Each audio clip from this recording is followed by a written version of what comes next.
Sejumlah besar air dingin mengalir ke telinga, hidung, dan mulut Lianxi, dan paru-parunya terasa seperti terkoyak. Lianxi terbatuk, dan lebih banyak air laut mengalir ke paru-parunya. Karena perubahan tekanan yang sangat besar, beberapa garis darah keluar dari mulut Lianxi. Tepat saat Lianxi menari dan mencoba mengapung ke permukaan air, tiba-tiba semua pori-pori di tubuhnya tampak terbuka, dan udara dingin namun segar menembus ke dalam pembuluh darahnya melalui pori-pori di seluruh tubuhnya dan kemudian mencapai paru-parunya. Penglihatan Lianxi yang tadinya gelap karena sesak napas, akhirnya kembali cerah.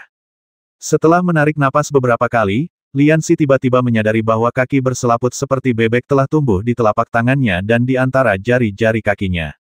Setelah berenang beberapa kali, saya tidak merasakan hambatan sama sekali terhadap aliran air. Alirannya semulus ikan yang berenang di air. Setelah panik sesaat, Lianxi menjadi tenang dan mulai mengamati dengan cermat lingkungannya saat ini. Ini seharusnya bukan laut dalam, karena Anda masih dapat melihat cahaya yang datang dari atas laut, dan ikan serta karang di air dangkal juga terlihat jelas. Lianxi kemudian teringat bahwa dia bahkan tidak tahu di mana klan naga Laut Cina Timur berada, dan tidak dapat menahan diri untuk tidak mengumpat lagi. Benua tempat negara Chu berada hanya menempati 1% dari luas dunia. Bahkan Laut Cina Timur mencakup area yang luasnya 100 kali lipat daratan. Pencarian Lianxi yang tanpa tujuan benar-benar seperti mencari jarum dalam tumpukan jerami. Karena mereka adalah naga, mereka pasti berada di air yang dalam, pikir Lianxi dalam hati, lalu dia mengayunkan kakinya dan mulai menyelam ke bawah. Cahaya menjadi lebih gelap saat Anda masuk lebih dalam, dan saat Anda mencapai titik terdalam, Anda bahkan tidak dapat melihat tangan Anda di depan Anda. Namun, ini sama sekali tidak berpengaruh pada Lianxi. Setelah membuka mata jahat, Lianxi dapat melihat situasi di sekitarnya dengan jelas, seperti di siang hari. Ada keheningan total di laut dalam, dan seseorang tidak dapat merasakan keberadaan waktu sama sekali. Namun, Lianxi memiliki caranya sendiri dalam menghitung waktu. Arus air laut berubah-ubah seiring terbit dan terbenamnya bulan.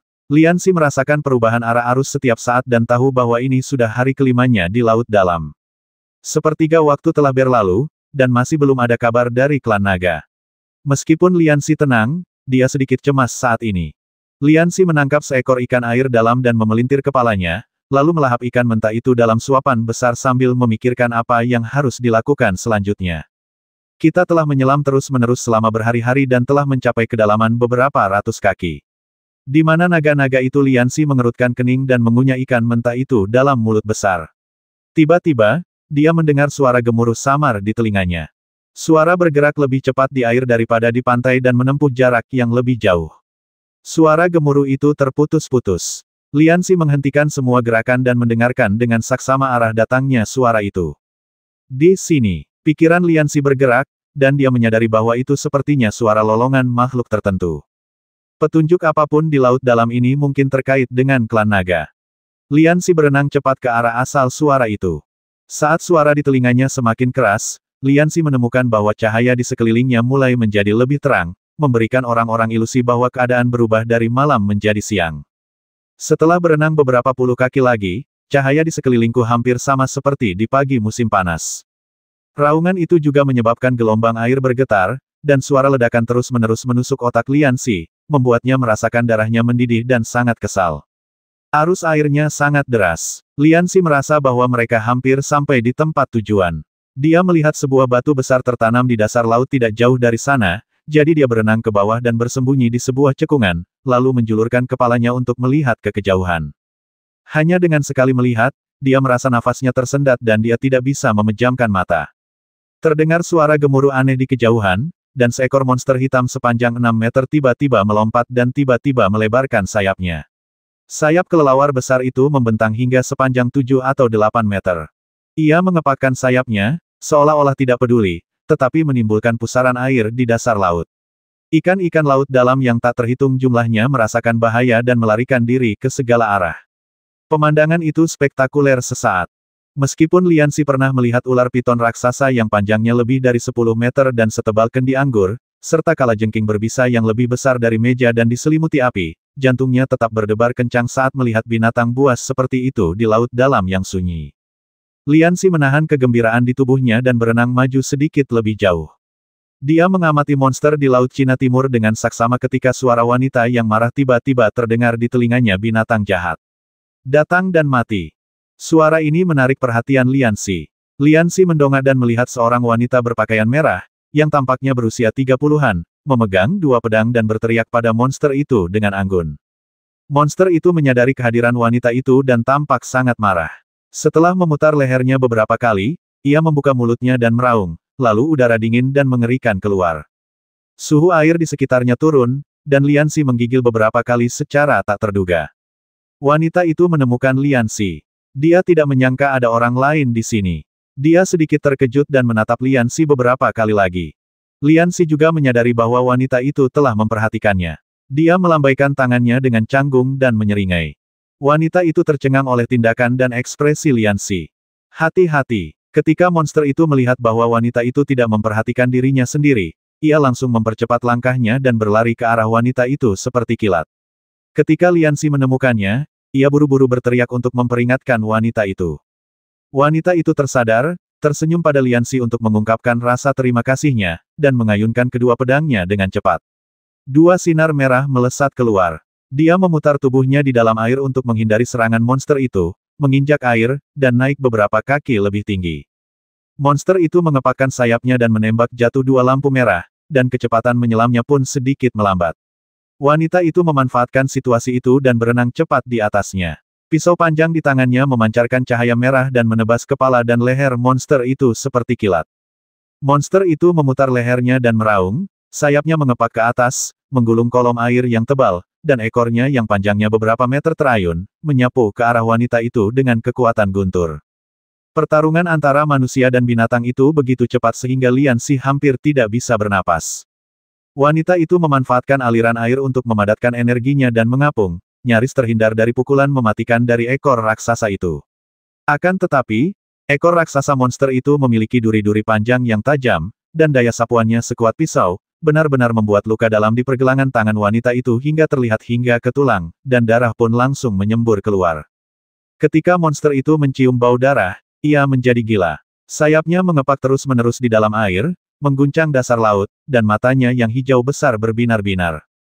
Lianxi begitu gugup hingga dia menahan napas dan jantungnya berdebar kencang. Wanita itu mengandalkan kelincahannya untuk bergerak dan menghindar di air laut. Meski darah mengalir dari lengannya, itu tidak serius. Monster itu sangat marah, dan setiap serangannya seakan membelah gunung dan batu. Meskipun masih ada jarak di antara mereka, Lianxi masih bisa merasakan kekuatannya yang luar biasa. Wanita itu bertarung dengan monster itu dalam waktu yang lama. Setelah beberapa saat, dia perlahan-lahan menjadi kelelahan dan bertarung dengan keras, terengah-engah. Monster itu menjadi semakin berani saat pertarungan berlangsung, dan sepasang mata hijaunya berubah menjadi merah dan semakin ganas. Tiba-tiba wanita itu gagal menghindar dan terkena serangan monster itu, dan rambutnya pun tertiup angin. Lianxi mendongak dan jantungnya tiba-tiba berdetak lebih cepat sepotong tanduk naga terlihat jelas di antara rambut wanita itu. Anggota klan naga, Lianxi gembira. Setelah mencari kemana-mana, akhirnya aku menemukannya tanpa susah payah. Melihat wanita itu dalam kondisi kritis, Lianxi mengeluarkan pedang Kansui dari pinggangnya dan memegangnya di tangannya. Dia diam-diam mengumpulkan seluruh kekuatannya, berenang ke wanita itu dengan cepat dan menariknya ke belakangnya. Kekuatan yang telah dikumpulkan sejak lama mengalir keluar dari pedang bersiaplah untuk mati. Monster itu tiba-tiba melihat ada orang lain, dan mengira mereka adalah penyergapan yang diatur oleh wanita itu sejak lama. Dia menjadi semakin marah dan bergegas mendekat dengan mulut terbuka lebar dan meraung. Wanita itu telah kehilangan terlalu banyak darah dan tubuhnya gemetar. Dia hendak mendorong Lianxi menjauh untuk memberikan pukulan mematikan kepada monster itu ketika tiba-tiba cabang-cabang dan tanaman merambat yang tak terhitung jumlahnya sepanjang 1 inci muncul dari udara tipis di langit. Tanaman merambat di seluruh langit dalam air yang bergelombang bagaikan ribuan pedang tajam yang melesat ke arah monster itu. Monster itu terkejut, lalu menjulurkan lehernya dan meraung keras, bagaikan genderang besar yang bergemuruh di telinga, membuat orang-orang merasa seolah-olah semua tulang di tubuh mereka akan hancur. Dada Lianxi dipenuhi darah dan dia akhirnya tidak dapat menahan diri dan memuntahkan seteguk darah, yang membentuk kabut darah merah terang di air laut. Monster itu mengembangkan sayapnya seperti dua penghalang hitam besar, dan ribuan tanaman merambat kecil menembus ke dalam tubuh monster itu. Melihat monster itu masih datang, wanita itu memegang Lianxi dan berpikir, oh tidak. Dia menggigit ujung lidahnya karena kesakitan, merangsang sarafnya dengan rasa sakit yang hebat, dan mengerahkan seluruh kekuatannya untuk mencoba melancarkan serangan hidup dan mati. Melihat monster itu semakin dekat, wanita itu diam-diam menghitung jarak dengan darah di mulutnya. Melihat monster itu akan memasuki jangkauan serangannya, dia akan menggunakan trik terakhirnya, tetapi tiba-tiba monster itu mengeluarkan raungan, dan tubuhnya berhenti di tempat tanpa bergerak. Wanita itu hendak bertanya-tanya, tetapi Lian Xi, yang berada di pelukannya dan tampak tertekan, mengangkat bibirnya dan berkata, "Sudah berakhir." Wanita itu tidak tahu apa yang sedang terjadi ketika tiba-tiba tubuh monster itu terbelah sekaligus. Banyak sekali tanaman merambat hijau tumbuh darinya pada saat yang sama, tumbuh dan menyebar dengan kecepatan yang mengkhawatirkan, mengikat seluruh tubuhnya dalam sekejap. Monster itu melolong memilukan, dan darah menyembur keluar dari tubuhnya. Tanaman merambat itu seperti tentakel yang tak terhitung jumlahnya yang menjeratnya dengan erat, melilit dan berputar di dalam tubuhnya, mencabik-cabik ototnya yang kuat. Monster itu berjuang mati-matian, tetapi tanaman merambat itu terus melilitnya. Kesempatan itu langka dan tidak akan pernah datang lagi. Wanita itu menuangkan seluruh energi yang tersisa di tubuhnya ke dalam bilah pedang di tangannya. Cahaya keemasan menyembur keluar dari ujung bilah pedang dan berenang ke bagian belakang kepala monster itu. Dia menebasnya tanpa ragu-ragu. Kepala dan leher monster itu terpisah, dan darah mengucur tak terkendali, seketika itu juga laut menjadi merah. Air laut tiba-tiba menjadi sangat keruh, dan seberapa lebar pun aku membuka mata, aku tidak dapat mengetahui arahnya. Lingkungan sekitarnya keruh dan tidak mungkin untuk mengetahui arahnya. Wanita itu mulai cemas ketika dia tiba-tiba mendengar suara lemah Lian Xi, "Teruslah ke kiri, jangan berhenti." Titik titik titik. Titik titik titik. Wanita itu memiliki kepercayaan yang tak dapat dijelaskan terhadap Lian Xi di dalam hatinya, jadi dia melingkarkan lengannya di pinggang Lian Xi dan berenang dengan kencang menuju sisi kiri laut. Kepala Lian Xi pusing saat ini. Raungan monster tadi telah menghancurkan meridian jantungnya, dan seluruh tubuhnya terasa seperti terbakar. Awalnya, ini bukan apa-apa, karena Lian Xi dapat memulihkan dirinya dengan sangat cepat. Namun, dalam proses pemulihan darah dan ototnya, wanita itu membasmi monster itu, dan sebagian darah monster itu dan darah yang baru mengalir dari luka wanita itu tersedot ke tubuh Lian Xi. Dua jenis darah yang berbeda itu menyatu dengan darahnya sendiri, dan Lian Xi merasa tubuhnya seperti akan terbakar. Dia membuka mulutnya dan menghembuskan napas, dan air laut di sekitar mulutnya langsung mendidih dan mengapung dengan gelembung-gelembung. Wanita itu mencengkeram pinggang Lian Xi dan bergegas keluar dari laut. Tepat saat dia hendak beristirahat, dia tiba-tiba merasakan suhu tubuh Lian Xi yang sangat panas. Akhirnya, suhunya begitu panas sehingga dia tidak bisa menahan Lian Xi lagi. Apa yang terjadi tadinya baik-baik saja. Wanita itu terkejut. Entah mengapa, saat melihat Lian Xi, dia merasa percaya diri dari lubuk hatinya. Sekarang melihat Lian Xi yang tidak sadarkan diri, dia tidak bisa menahan rasa cemas yang amat sangat. Mereka menemukan sebuah batu datar tempat Lian Xi berbaring, dan wanita itu mengambil keong berbentuk unik dari lehernya dan mulai meniupnya. Tak lama kemudian sekelompok orang bersenjata garpu baja dan tombak menyerbu. Mereka semua mengenakan baju besi merah yang sama, dan senjata di tangan mereka berkilauan dengan emas. Semuanya terbuat dari logam paling langka di laut. Yang lebih penting adalah mereka semua memiliki tanduk naga di kepala mereka. Pemimpinnya tinggi dan tampan, dengan pedang berhiaskan permata di pinggangnya. Ia mencari-cari lokasi di mana keong itu mengeluarkan suara. Ketika ia melihat wanita itu berdiri diam di kejauhan, raut wajahnya tampak terkejut, dan ia bergegas memimpin anak buahnya. Melihat wanita itu, pemimpin itu segera berlutut dengan satu kaki dan berkata, "Ao Yue terlambat datang untuk menyelamatkan, mohon hukumlah saya, Yang Mulia." Lian Xi mungkin tidak pernah membayangkan bahwa wanita yang ditemuinya secara kebetulan sebenarnya adalah Dewa Naga dari klan Naga Laut Cina Timur. Kebanyakan orang tidak akan menyangka bahwa Dewa Naga dari klan Naga ternyata adalah seorang wanita. Yang Mulia terluka, di mana tabib naga Ao Yue merasa ngeri. Binatang buas semacam apa yang dapat melukai Dewa Naga dari klan Naga Laut Cina Timur? Tidak perlu, segera kembali ke istana. Aku sudah membasmi naga tinta petir. Bawa orang ini kembali kepadaku juga. Ingatlah untuk berhati-hati agar tidak melukainya di jalan. Cahaya keemasan melintas di telapak tangan Dewa Naga, dan dia menyeka bagian lengannya yang terluka. Luka itu segera berhenti berdarah dan mulai berkeropeng. Baru pada saat itulah Ao Yue dan yang lainnya menyadari Lian Xi tergeletak tak sadarkan diri di samping. Karena Dewa Naga memintanya, mereka harus melaksanakan perintahnya tanpa syarat. Kelompok itu membawa Lian Xi kembali ke kota naga megah yang tersembunyi di bawah laut. Ada penghalang di sekitar kota naga, jadi meskipun ada orang yang tidak sengaja datang ke sini, mereka tidak akan bisa melihat keberadaan kota naga. Fungsi lain dari penghalang yang melindungi kota naga adalah untuk menghalangi air laut. Dengan cara ini, sebenarnya tidak ada banyak perbedaan antara Dragon City dan pantai. Bedanya, sebagian besar bahan bangunan rumah dan keperluan sehari-hari terbuat dari batu-batu koral laut yang bening, berwarna-warni, dan berkilauan mempesona. Luas wilayah Longcheng hampir sama dengan kota Yangdu, tetapi populasi klan naga tidak begitu besar, jumlahnya kurang dari 1 juta. Bangunan paling mewah dan luas di Dragon City tentu saja adalah Istana Naga. Setelah Lianxi dibawa kembali ke Istana Naga oleh Dewa Naga, dia segera dikirim ke dokter naga terbaik di klan naga untuk dirawat. Bagaimana keadaannya? Dewa Naga telah berganti pakaian mewah yang dikenakannya di istana.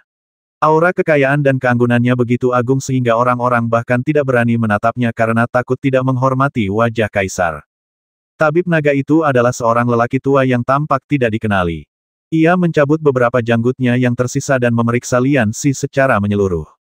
Kemudian ia membungkuk kepada Dewa Naga dan berkata, melapor kepada Dewa Naga, orang ini seharusnya bukan dari klan laut kita. Ia seharusnya meminum beberapa ramuan untuk dapat bernapas di bawah air. Alasan komanya sementara mungkin karena meridian jantungnya terluka oleh raungan naga petir. Namun, ada satu hal yang tidak ku mengerti. Suhu tubuhnya jauh lebih tinggi daripada orang biasa, tetapi tubuhnya tidak terpengaruh sama sekali. Kudengar Yang Mulia pernah terluka sebelumnya. Aku ingin tahu apakah ia mungkin. Mendengar ini, wajah Dewa Naga berubah drastis. Tidak mungkin. Bagaimana mungkin dia masih hidup jika dia menghisap darahku? Meskipun dia mengatakan ini, Dewa Naga tidak yakin. Semuanya kacau pada saat itu, dan mungkin saja orang ini secara tidak sengaja menghirup sebagian darinya dan jatuh koma. Melihat Dewa Naga marah, Tabib Naga segera berlutut dan berkata, Yang Mulia, harap tenang. Saya akan memastikan dia bangun secepat mungkin. Dewa Naga menggenggam erat pedang patah Lianxi di tangannya, menarik napas dalam-dalam, dan berkata dengan tegas, 3 hari, aku hanya memberimu 3 hari. Jika dia tidak bisa bangun, Dewa Naga tidak memberitahu kami konsekuensi hukumannya, tetapi Tabib Naga mengetahuinya dengan jelas dan mengangguk berulang kali sambil berlutut di tanah. Setelah dengan hormat mengantar Dewa Naga pergi, Dokter Naga menatap Lianxi yang terbaring tak bergerak di tempat tidur dan mendesah. Ia menutup pintu dan pergi mencari obat yang bisa membangunkannya. Ruangan itu kembali sunyi seperti semula. Setelah beberapa saat, seluruh tubuh Lianxi tiba-tiba bersinar dengan warna emas samar dari dalam keluar. Warna keemasan memungkinkan meridian dan tulang Lianxi terlihat jelas. Kebanyakan orang akan langsung mati setelah menghisap darah naga, karena ras naga selalu dikenal sebagai malaikat dewa, dan darah emas mereka sangat berharga dan sangat beracun. Jika seseorang dapat menelan darah naga dan selamat, berarti orang tersebut telah menggunakan darah naga juga. Namun, darah naga terlalu beracun. Sepanjang sejarah, tidak pernah ada catatan tentang orang yang selamat setelah menelan darah naga. Namun Lianxi berbeda. Ia memiliki kemampuan penyembuhan diri yang melampaui segalanya. Rasa terbakar tadi disebabkan oleh darah di tubuhnya yang menyatu dengan darah naga. Jika seseorang berdiri di samping Lianxi saat ini, mereka akan terkejut menemukan perubahan aneh di tubuhnya. Meridian di tubuh Lianxi terlihat jelas saat ini. Setelah darah naga dan darahnya menyatu, darah itu menyebar ke seluruh tubuh Lianxi seperti sungai yang memasuki laut. Saat darahnya terintegrasi sepenuhnya, cahaya keemasan juga muncul di meridian Lianxi. Cahaya keemasan ini perlahan mengalir dari seluruh bagian tubuh Lianxi ke dantiannya. Dantian Lianxi saat ini berputar seperti gasing, menyerap cahaya keemasan di meridiannya dan memutarnya keluar lalu mendorongnya kembali ke tubuh Lianxi. Dibutuhkan sekitar 2 jam untuk beredar sekali, dan setelah setiap lingkaran, bola uap kecil akan keluar dari tubuh Lianxi. Uap itu tidak menghilang di udara. Uap itu semakin terkumpul dan perlahan-lahan mengembun menjadi bentuk naga emas. Setelah satu naga emas terkondensasi, naga baru mulai terkondensasi. Selama 3 hari penuh, dantian Lianxi tidak berhenti berputar, dan jumlah naga emas meningkat. Pada saat ini, ada 6 naga emas. 6 naga emas melilit tubuh Lianxi, melindunginya seperti baju zirah. Naga emas itu berputar semakin cepat, membuat orang-orang pusing, dan cahaya keemasan itu meledak. Tepat ketika dantian Lianxi menyerap semua cahaya keemasan, suara retakan yang tak terdengar di udara. Engah. Dengan suara lembut, naga emas di samping Lianxi berubah menjadi partikel emas yang tak terhitung jumlahnya dan menghilang di udara, dan Lianxi membuka matanya dan terbangun pada saat ini. Titik titik titik. Titik titik titik. Apa yang terjadi? Aku ingat aku sepertinya telah bertarung dengan monster, melihat seorang wanita, dan kemudian. Liansi melihat sekeliling dengan tatapan kosong, di mana ini? Meja dan kursi di sekitarnya tidak terbuat dari kayu, melainkan dari koral. Liansi terkesima dengan hasil kerajinan yang sangat indah itu. Mahakarya meja dan kursi koral seperti itu benar-benar harta yang tak ternilai. Liansi mengulurkan tangan dan membelainya, bergumam pada dirinya sendiri. Tepat saat dia sedang melihat sekelilingnya, pintu didorong terbuka dan seorang lelaki tua berjanggut jarang masuk. Dr. Long sedang memegang semangkuk obat panas mengepul di tangannya. Ketika dia memasuki ruangan, dia mendapati bahwa pria yang tidak sadarkan diri 3 hari lalu kini sedang menatap meja dan kursi koral di ruangan itu dengan cahaya keemasan di matanya, membelainya dengan cekatan. Dia langsung terkejut dan senang, dan mangkuk obat di tangannya jatuh ke tanah dengan bunyi krek. Kamu sudah bangun. Semakin jauh Anda masuk, semakin padat penjaganya. Tabib Long membawa Liansi ke depan sebuah istana yang menjulang tinggi. Ada beberapa pengawal naga yang memegang pedang berat di depan gerbang istana. Ketika mereka melihat tabib naga, mereka semua membungkuk hormat, tetapi mereka bahkan tidak melirik Liansi yang berada di samping tabib naga. Semua ini membuat Liansi semakin curiga. Di mana tempat ini? Jangan membuat suara keras setelah masuk. Dr. Long mengatakan banyak hal dengan cara yang tidak jelas, dan dia berhenti hanya ketika Liansi merasa sedikit tidak sabar. Kemudian dia menuntun Liansi melalui koridor dengan pagar berukir dan bangunan yang dicat dan datang ke istana. Sebelum Liansi sempat melihat lebih dekat dekorasi mewah di istana, dia melihat wanita yang telah melawan monster hari itu berjalan ke arahnya sambil tersenyum. Wanita itu hari ini tidak mengenakan pakaian ketat, melainkan gaun mewah dengan sanggul elegan, yang membuat sikap anggunnya semakin menonjol. Dia tidak melihat dengan jelas di dalam air hari itu, jadi Liansi akhirnya punya kesempatan untuk melihat lebih dekat wajah wanita itu. Temperamennya membuat orang merasa superior tetapi juga membuat orang merasa bahwa dia tidak mudah didekati. Ada sedikit semburat merah di antara alisnya, matanya berbinar, dan kulitnya sehalus krim. Namun, beberapa kerutan di sudut matanya menunjukkan bahwa wanita ini bukan lagi seorang gadis. Ketika wanita itu melihat Liansi datang di bawah bimbingan Tabib Long, ekspresi kegembiraan yang tulus tiba-tiba muncul di wajahnya, dan dia bergegas meninggalkan pengikutnya dan berjalan mendekat. Yang mulia, Dr. Naga Yingying membungkuk ke tanah. Yang mulia, Liansi tertegun sejenak sebelum bereaksi, mulutnya terbuka lebar hingga bisa memuat 2 buah apel. Apakah Anda seorang kaisar? Dalam kesan Liansi, gelar yang mulia hanya terbatas pada Kaisar Chu. Sekarang ketika dia mendengar Dr. Long berbicara kepada seorang wanita seperti itu, reaksi pertamanya adalah bahwa orang ini mencoba memberontak. Namun dia segera sadar ini adalah wilayah klan naga, dan orang yang disapa sebagai yang mulia tentu saja adalah Dewa Naga dari klan naga Laut Cina Timur. Ki sejati pelindung tubuh Long Quan bukanlah mantra, tetapi keterampilan bawaan yang dimiliki ras naga sejak lahir. Ketika suatu bagian tubuh diserang oleh kekuatan eksternal, ia dapat memadatkan ki sejati yang kuat sebagai penghalang pada bagian tersebut. Meskipun berlangsung dalam waktu singkat, ia sangat keras. Senjata biasa tidak dapat menembus lapisan ki sejati ini. Oleh karena itu, meskipun tidak banyak prajurit dalam ras naga, efektivitas tempur pasukan naga terkenal di seluruh 7 alam, dan tidak ada ras lain yang berani meremehkannya. Apa yang terjadi? Liansi juga sangat terkejut. Dia menyentuh lengannya dan tidak menemukan sesuatu yang aneh, tetapi dia mendengar suara renyah itu dengan jelas. Sambil menoleh dan melihat, Liansi mendapati bahwa bukan hanya pengawal itu saja, melainkan juga tabib naga yang berlutut di tanah, Dewa Naga yang berdiri di hadapannya, serta sekelompok pelayan di sekeliling Dewa Naga semuanya tengah menatapnya dengan mata terbelalak. Mengingat koma Liansi yang tidak dapat dijelaskan dan tebakan Dokter Naga, tebakan berani terlintas di benak Dewa Naga. Dia menghirup darahku, tetapi dia tidak mati. Dia bangun setelah koma selama 3 hari. Jadi, dia sekarang menjadi menantu pertama klan naga kita. Melihat ekspresi Dewa Naga yang terus berubah, Liansi tidak tahu apakah dia telah melakukan kesalahan, jadi dia berdiri di samping dan menunggu dengan patuh hingga Dewa Naga jatuh.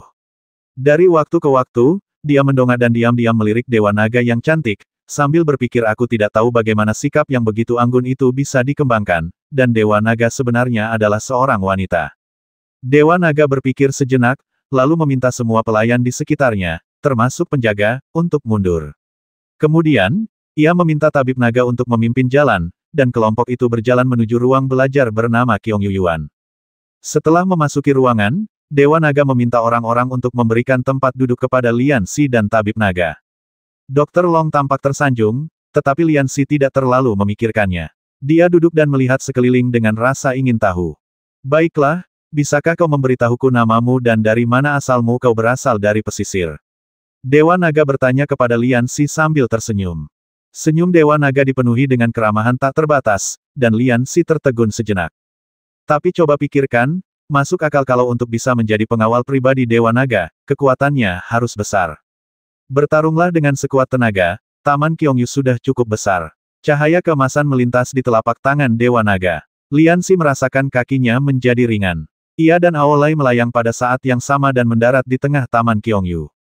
Meskipun Qiongyu Yuan adalah sebuah ruang belajar, rak-rak buku diletakkan menempel pada dinding di keempat sisinya, dan bagian tengahnya luas dengan luas lebih dari 1000 meter persegi. Silakan. Aolai mencabut pedang dari pinggangnya.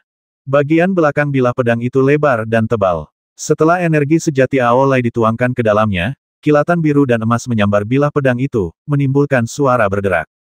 Setelah menghunus senjata itu, seluruh temperamen Aolai berubah drastis, dan aura kuat yang memandang rendah dunia datang ke arahnya.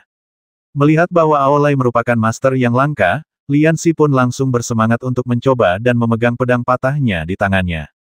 Dengan suara dengungan lembut, Lian Xi menggunakan semangat juang Qinggang dari Yun Luxianju, dan sebuah pedang raksasa segera muncul di pedang yang patah itu.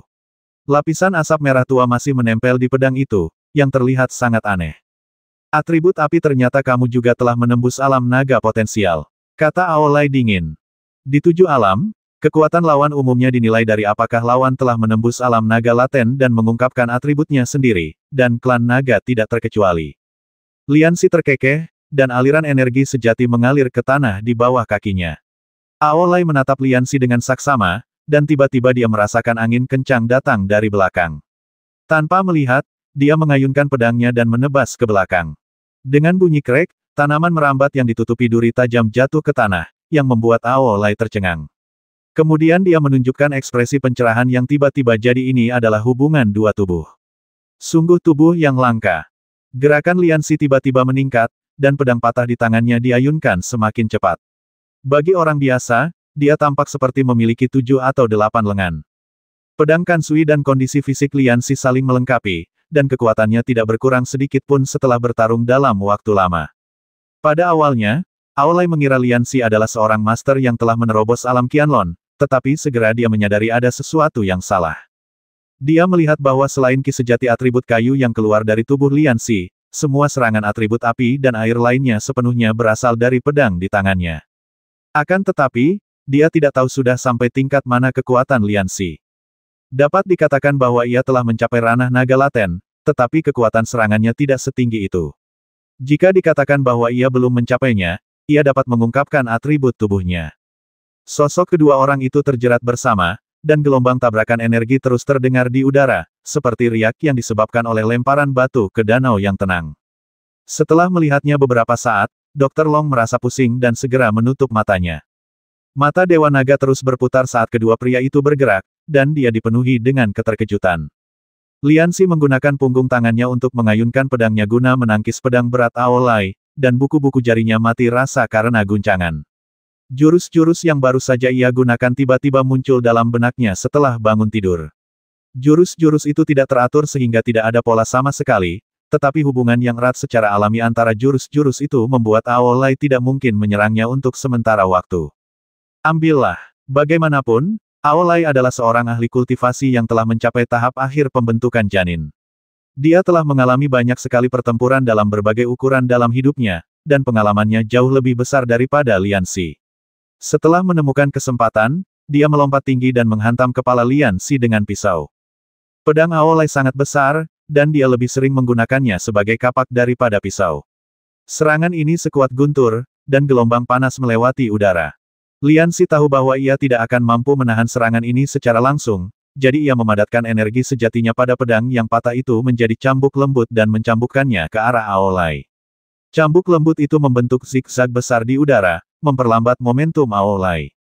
Aolai kini tahu bahwa Lian Xi adalah tamu Dewa Naga, jadi dia tidak menggunakan kekuatan penuhnya selama pertarungan.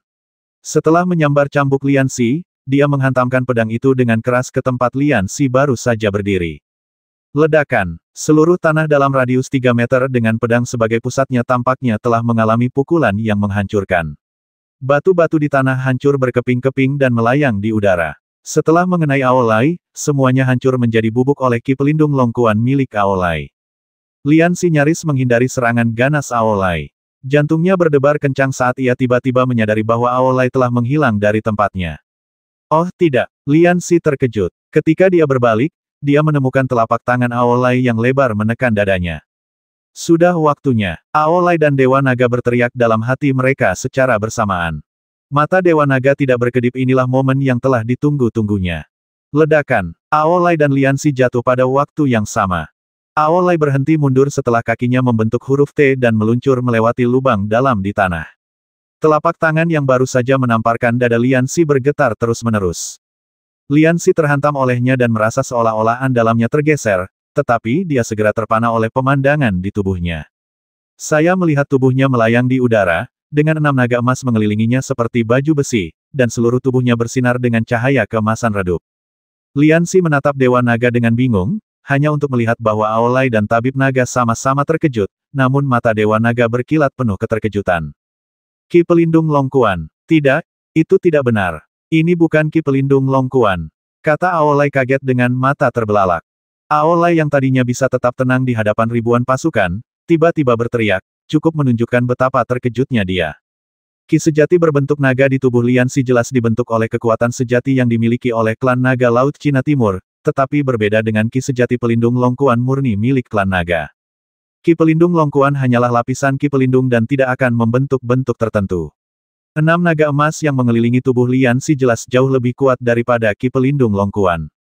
Tabib Naga jauh lebih tua dari Dewa Naga dan Aolai. Saat ini, dia menatap Lian Si dengan bingung, kaget, dan heran. Di antara keempat orang yang hadir, hanya Dewa Naga yang menatap Lian Si dengan mata menyala-nyala, matanya penuh dengan keinginan. Apa yang terjadi? Pikiran Lian Si bergerak, dan tubuhnya perlahan turun. Setelah kakinya menginjak tanah, ke-6 naga emas itu perlahan memudar hingga menghilang. Pikiran Lian Si sedang kacau sekarang.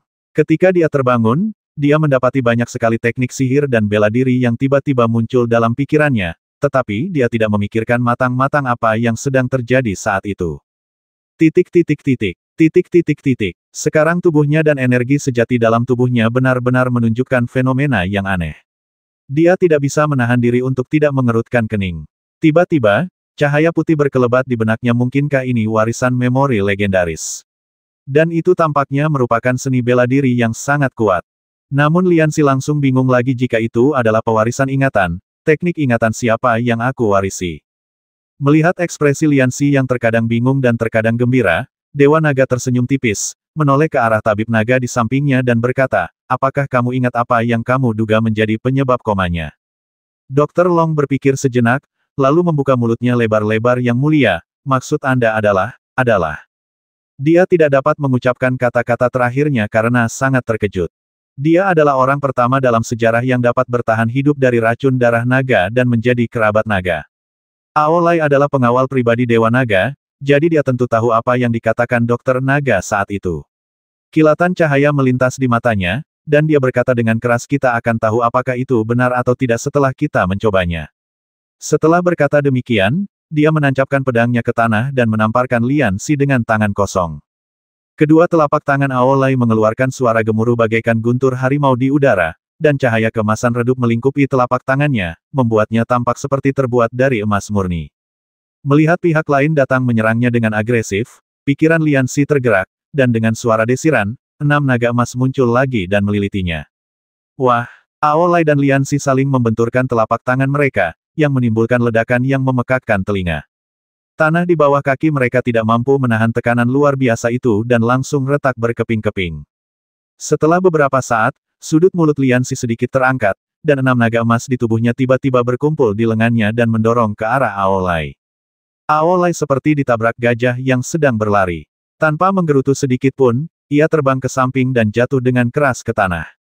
Apakah kamu baik-baik saja? Lian Si tidak menyangka bahwa gerakan yang tiba-tiba muncul di benaknya akan begitu kuat sehingga dapat dengan mudah menjatuhkan Aolai, yang sedang hamil tua. Dia buru-buru mengejarnya dan bertanya. Untungnya, 10.000 tahun energi sejati dalam tubuh Lianxi telah disegel, dan Aolai juga merupakan seorang master yang hampir menjadi pengembara abadi, jadi kekuatan serangan ini tidak menyebabkan dia mengalami cedera yang terlalu serius. Aolai mengucapkan terima kasih kepada Lianxi, lalu duduk bersila dan mengatur napasnya sejenak, kemudian darah dan energinya yang mengalir deras pun menjadi tenang. Setelah tubuhnya pulih, Aolai melompat, wajahnya penuh kegembiraan, dan dia berlutut di depan Dewa Naga dan berkata, "Yang mulia, itu tidak diragukan lagi adalah kekuatan sejati klan naga Laut Cina Timur kita. Dia benar-benar seorang jenius tak tertandingi yang telah selamat dari darah naga." Melihat Lianxi masih berkedip dengan ekspresi bingung di wajahnya, Dewa Naga tersenyum kecil dan menceritakan kepadanya konsekuensi orang biasa yang meminum darah naga. Setelah mendengar ini, Lianxi membuka matanya lebar-lebar. Tidak ada yang pernah berhasil dalam jutaan tahun aku yang pertama. Ya, kau adalah menantu pertama klan naga. Darah paling mulia dari klan naga Laut Cina Timur mengalir di tubuhmu. Beberapa jurus yang baru saja kau gunakan juga merupakan kekuatan magis klan naga yang diwariskan melalui ingatan. Dewa Naga menjelaskan kepada Lianxi. Lianxi masih tidak percaya bahwa dirinya, seorang manusia biasa, telah menjadi setengah naga. Lalu kenapa aku tidak punya tanduk? Lianxi menyentuh dahinya, lalu melihat tanduk naga milik orang lain dan bertanya. Menanggapi pertanyaan Lianxi, Dewa Naga dengan sabar menjelaskan secara rinci, karena kamu berevolusi dari tubuh orang biasa, masih ada beberapa perbedaan antara kamu dan kami. Lianxi berkata oh dan kemudian menanyakan pertanyaan terakhir, jadi itu berarti semua mantra baru di pikiranku berasal dari klan naga. Dewa Naga tersenyum dan mengangguk. Mantra pewarisan memori. Sepanjang puluhan ribu tahun sejarah naga, hanya ada beberapa lusin orang yang diberkati oleh dewa. Karena kamu sekarang adalah anggota klan nagaku, kamu tidak akan bisa lagi lolos dari kehormatan dan aib klan naga. Dewa Naga tiba-tiba berkata dengan wajah serius. Menatap mata Dewa Naga yang penuh harap, Lianxi mengangguk dengan serius. Alasan mengapa dia bersedia membantu Dewa Naga hari itu adalah karena dia memiliki rasa sayang yang tulus padanya saat pertama kali melihatnya. Lianxi tidak dapat menggambarkan perasaan itu jelas bukan jenis cinta pada pandangan pertama antara seorang pria dan seorang wanita, tetapi perasaan hubungan darah. Mungkin ini takdir, Lianxi berpikir dalam hati. Baiklah Lianxi, sekarang bisakah kau ceritakan apa yang kau lakukan di Laut Cina Timur? Kulihat kau masih mengenakan seragam murid Sekte Tianling, jadi kau seharusnya menjadi murid baru. Bahkan jika Sekte Tianling membutuhkan pelatihan, mereka tidak akan membiarkan murid baru datang ke Laut Cina Timur. Kekaguman klan naga terhadap lautan di atas kepala mereka seharusnya diketahui oleh semua 7 alam. Dewa Naga menatap Lianxi dan bertanya. Lianxi juga mendengar tentang hal ini. Klan naga Laut Cina Timur berpikir bahwa sikap mereka terhadap lautan di atas kepala mereka sama dengan sikap orang-orang di daratan terhadap langit. Tanpa izin mereka, jika kapal-kapal dari ras lain melewati Laut Cina Timur tanpa izin, mereka akan ditelan oleh angin kencang dan gelombang besar yang mereka ciptakan. Lianxi melirik Aolai dan Dr. Long. Dewa Naga mengerti dan meminta Aolai dan Tabib Naga menunggu di luar pintu. Kau bisa memberi tahuku sekarang. Kurasa permintaanmu pasti tidak sederhana. Dewa Naga tersenyum, tapi Laut Cina Timurku punya banyak harta karun langka. Katakan apa yang kau inginkan. Karena kau sekarang adalah kerabat asing pertama dari klan naga kami pasti akan berusaha sebaik mungkin untuk memuaskanmu. Besok aku akan mengumumkan identitasmu ke seluruh klan. Melihat sikap bersemangat Dewa Naga, Lianxi memikirkan pentingnya napas naga bagi klan naga, menggertakkan giginya, dan berkata setelah ragu-ragu sejenak, saya ingin meminta orang-orang dari klan naga untuk menggunakan napas naga untuk membantu saya menempa senjata ini. Ketika mendengar bahwa nafas naga akan digunakan, ekspresi Dewa Naga tiba-tiba berubah. Lianxi melihat perubahan pada ekspresi Dewa Naga dan merasa bahwa keadaan akan menjadi buruk. Bagaimanapun, napas naga jauh lebih penting bagi orang-orang dari klan naga daripada orang biasa yang menghargai kesucian mereka. Itu bahkan lebih penting daripada kehidupan. Lianxi buru-buru memberitahu Dewa Naga tentang asal-usul pedang Kansui dan akibat perang antara kedua faksi. Lianxi memang memiliki kefasihan berbicara yang sangat baik, dan pada saat ini dia berbicara dengan sangat fasih dan lancar, hampir sampai pada titik di mana jika pedang Kansui tidak ditempa, maka 7 alam akan dilanda kekacauan dan akhirnya dunia akan hancur, dan klan naga Laut Cina Timur tentu saja tidak akan kebal. Karena ia menyerap darah naga, Lianxi tanpa sadar mengembangkan rasa sayang yang mendalam terhadap klan naga, jadi narasinya cukup menyentuh hati. Melihat kerutan di dahi Dewa Naga mengendur, jantung Liansi berdebar kencang saat ia menunggu jawaban Dewa Naga. Memang agak sulit. Lagi pula, aku ingin memberitahumu sebuah fakta. Dewa Naga tersenyum pahit dan menatap Liansi lalu berkata, kau adalah kerabat klan naga yang berstatus sangat mulia. Tidak masalah jika aku memberitahumu rahasia ini. Faktanya, Dewa Naga adalah satu-satunya di klan naga yang bisa menggunakan napas naga. Hanya ada Dewa Naga. Liansi menatap Dewa Naga dengan tidak percaya. Bagaimanapun, berita ini sangat berbeda dari apa yang dikatakan Taoist King Yun kepadanya. Ya, Dewa Naga melanjutkan, ras lain berpikir bahwa banyak orang di klan naga dapat menggunakan napas naga. Padahal, itu tidak benar. Napas naga adalah mantra yang dilepaskan oleh darah dan esensi seseorang. Hanya Dewa Naga yang mewariskannya secara lisan dari generasi ke generasi, dan itu hanya dapat digunakan 2 kali seumur hidup. Liansi yakin bahwa Dewa Naga tidak akan berbohong padanya, jadi dia ragu-ragu sejenak. Liansi yakin, jika ia bersikeras, Dewa Naga akan membantunya menempanya, tetapi jika ia melakukan itu, ia akan mengecewakan klan naga jika ia tidak dapat menempa pedang Kansui. Ia tidak akan sanggup menanggung akibatnya. Liansi tiba-tiba terjebak dalam dilema. Ruangan itu tiba-tiba menjadi sunyi. Setelah waktu yang lama, Dewa Naga mengangkat kepalanya dan menatap Liansi. Ikutlah denganku dulu. Liansi mengikuti Dewa Naga keluar rumah dengan perasaan campur aduk. Aolai, Dr. Long dan sekelompok penjaga telah menunggu di luar. Pergi dan panggil keempat tetua dan semua pejabat ke istana Suibo. Aku ingin memperkenalkan Liansi kepada mereka. Setelah Dewa Naga mengatakan ini, dia menatap Liansi dengan pandangan menyemangati, dan Liansi segera merasa jauh lebih tenang. Meskipun kontak sesungguhnya dengan Dewa Naga hanya berlangsung selama 1 jam, setiap gerakan Dewa Naga memberi Liansi perasaan yang sangat hangat. Liansi dapat merasakan perasaan ini dengan jelas. Itu pasti bukan karena dia adalah kerabat naga pertama dalam sejarah yang memperlakukannya dengan baik, melainkan semacam cinta yang mirip dengan cinta induk burung kepada anak-anaknya. Rombongan itu berjalan melalui koridor panjang dan tiba di Aula Suibo, tempat pertemuan Istana Naga. Aolai telah mengumpulkan semua tetua dan pejabat penting klan naga di sini. Para tetua dan pejabat penting telah menghentikan Aolai untuk berbicara tentang identitas Liansi. Pada saat ini, mereka semua menatap Liansi dan berbisik satu sama lain, sebagian besar dari mereka masih dengan ekspresi ragu. Liansi berdiri di dekat pintu di bawah tatapan semua orang. Bagaimanapun, Tuan Liang berkulit tebal seperti tembok kota, dan ini bukan pertama kalinya dia diawasi oleh orang-orang. Dewa Naga setengah berbaring di singgasana utama. Ia hanya melambaikan tangannya dan istana gelombang air menjadi sunyi. Perkenalkan, anggota baru klan naga kita. Kalian pasti pernah mendengar tentang dia sebelumnya. Dia adalah Liansi, kerabat asing pertama dalam sejarah klan naga. Dewa Naga melambaikan tangan ke arah Liansi dan berkata sambil tersenyum, Liansi, berdirilah. Liansi berdiri di tengah aula Suibo, dan semua orang di aula memusatkan perhatian mereka padanya. Tidak perlu banyak penjelasan. Liansi menggunakan kekuatan aslinya, dan kemunculan 6 naga emas dan energi naga murni yang menyelimuti seluruh istana gelombang air menjelaskan semua masalah. Yang tadinya ragu, sekarang tidak ragu lagi. Semua orang menatap Liansi dengan tatapan penuh semangat yang sama. Aolai, yang pernah bertarung dengan Liansi, adalah yang paling bangga. Dialah yang secara pribadi mengidentifikasi identitas Liansi sebagai kerabat kaisar. Dia bukan hanya kerabat klan naga, tetapi juga telah disukai oleh Dewa Naga dari semua generasi dan telah mewarisi ingatan.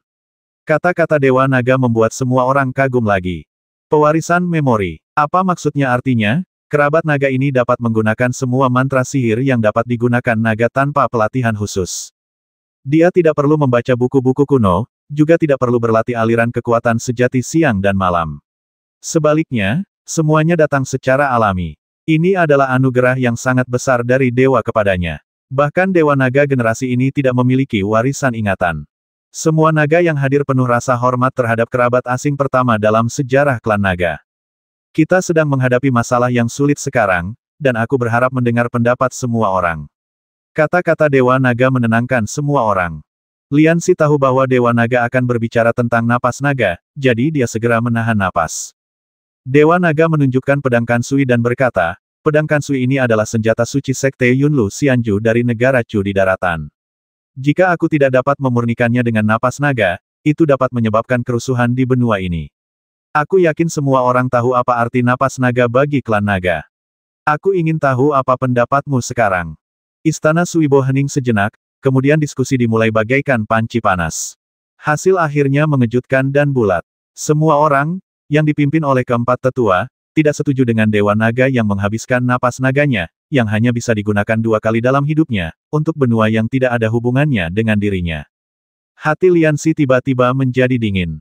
4 tetua klan naga sangat dihormati di klan naga, dan sikap keempat orang ini cukup untuk mengubah pikiran Dewa Naga.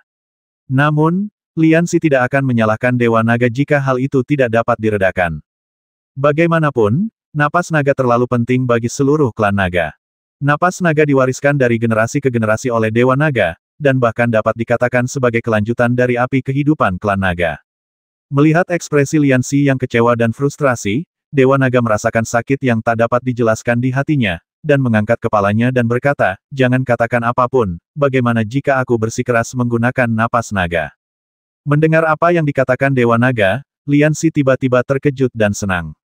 "Yang mulia, mohon pikir-pikir dulu." Ao Tai, salah satu dari 4 tetua, melangkah maju dan membungkuk. Begitu napas naga digunakan, jika ras naga kita menghadapi bencana besar, itu dapat menyebabkan bahaya kepunahan.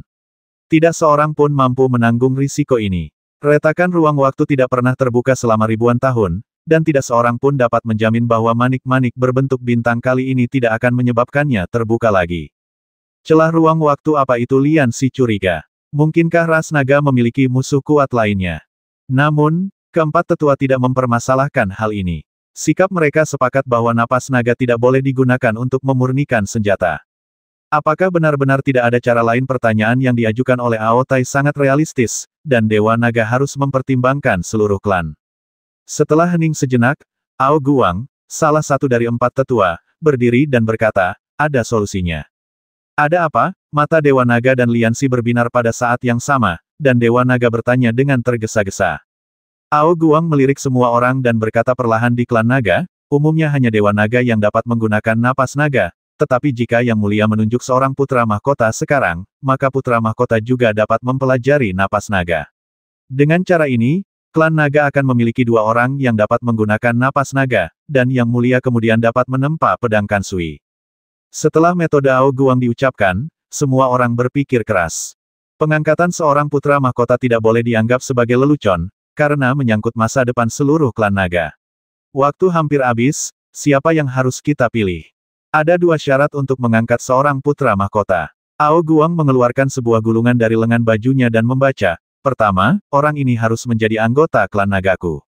Kedua, ia harus menaklukkan binatang roh tingkat tinggi. Yang Mulia memenuhi persyaratan ketika ia membasmi gurita kolam dalam ketika ia berusia 16 tahun. Ketiga, ia harus menjadi orang yang dipilih oleh Dewa Naga sebelumnya." Setelah mendengar persyaratan Ao Guang, semua orang mulai saling memandang, bertanya-tanya siapa yang dapat memenuhi persyaratan ini. Dilihat dari sikap Dewa Naga saat ini, dia bertekad untuk menenangkan Liansi, jadi penunjukan putra mahkota baru adalah suatu keharusan. Liansi sangat tersentuh ketika dia melihat bahwa Dewa Naga bersedia menunjuk seorang putra mahkota terlebih dahulu untuk membantunya. Dia diam-diam memutuskan bahwa karena dia sekarang dianggap sebagai kerabat klan naga, dia tidak akan pernah tinggal diam jika klan naga dalam kesulitan. Dewa Naga juga berada dalam situasi yang sangat sulit. Hanya ada sedikit master dengan potensi besar di klan naga pada generasi terakhir. Sangat sulit untuk memilih Dewa Naga masa depan dalam waktu yang singkat. Tatapan Dewa Naga menyapu wajah semua orang yang hadir, dan akhirnya berhenti pada Liansi. Tiba-tiba sebuah ide berani muncul di pikiran Dewa Naga. Melihat cahaya tiba-tiba di mata Dewa Naga, Liansi tiba-tiba menyadari apa yang akan dikatakannya. Dia gemetar karena kegembiraan, dan pikirannya yang biasanya aktif langsung menjadi kosong.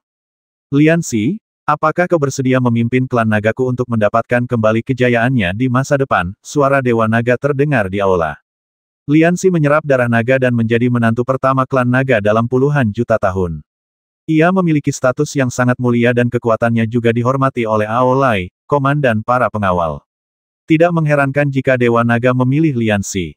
Ao Tai ragu-ragu sejenak, namun tetap berdiri dan berkata, "Yang Mulia, Liansi adalah kerabat klan naga, jadi kalau bicara secara tegas, dia bukan anggota murni klan naga."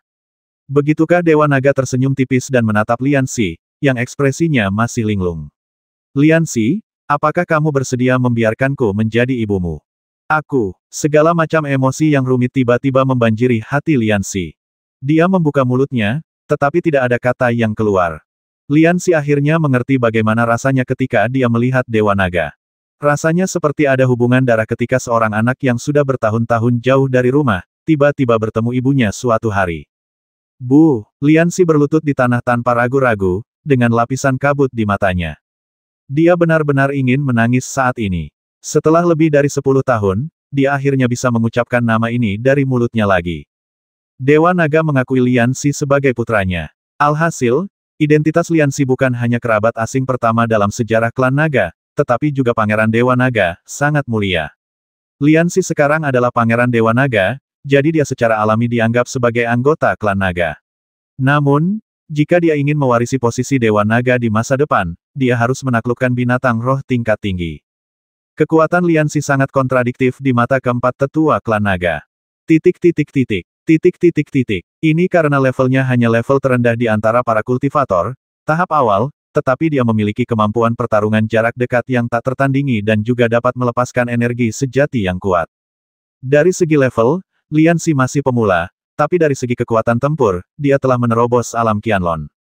Aotai, apakah ada binatang spiritual tingkat tinggi di Laut Cina Timur sekarang? Dewa Naga berkata sambil menatap Lianxi dengan penuh kasih sayang.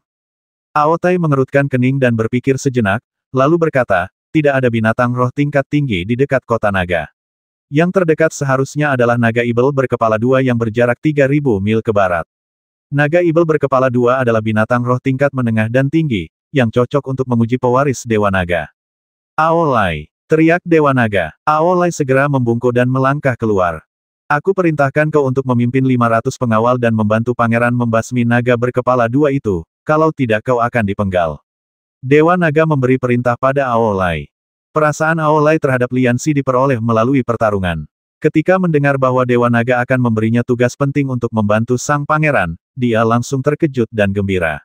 Dia mengepalkan tinjunya dan berkata, aku pasti akan memenuhi misiku dan membantu sang pangeran membasmi binatang roh itu. Lianxi masih merasa pikirannya kacau saat ini. Pangeran, apakah kamu berbicara tentang aku? Dia tidak tersadar sampai Aolai menepuk pundaknya. 500 pengawal naga segera berkumpul di luar istana. Pengawal klan naga adalah pasukan paling elit dari klan naga, dengan jumlah total hanya 20.000 orang. Saat ini, tim yang terdiri dari 500 orang dikirim untuk membantu Lianxi membasmi binatang roh. Ini cukup untuk menunjukkan betapa Dewa Naga menghargai Lianxi. Mengetahui bahwa pemuda tak bertanduk di hadapan mereka adalah pangeran yang menyelamatkan Dewa Naga beberapa hari lalu dan bertarung seri dengan Panglima Aolai hari ini, ke-500 pengawal itu berlutut dengan satu kaki dan memberi hormat kepada Lianxi. Lianxi tahu bahwa para pengawal ini menghormatinya bukan karena ia telah menyelamatkan mereka atau karena alasan lain, tetapi karena ia sekarang adalah putra mahkota.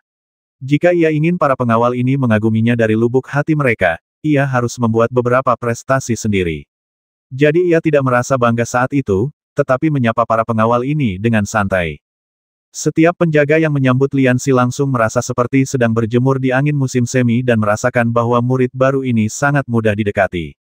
Melihat Lianxi tidak sombong ataupun tidak sabaran, dan sangat pandai dalam merebut hati orang, Dewa Naga yang melihat dari jauh pun ikut merasa lega. Lianxi hanya mampu bertahan di dalam air selama 15 hari, dan waktu yang tersisa kurang dari setengahnya.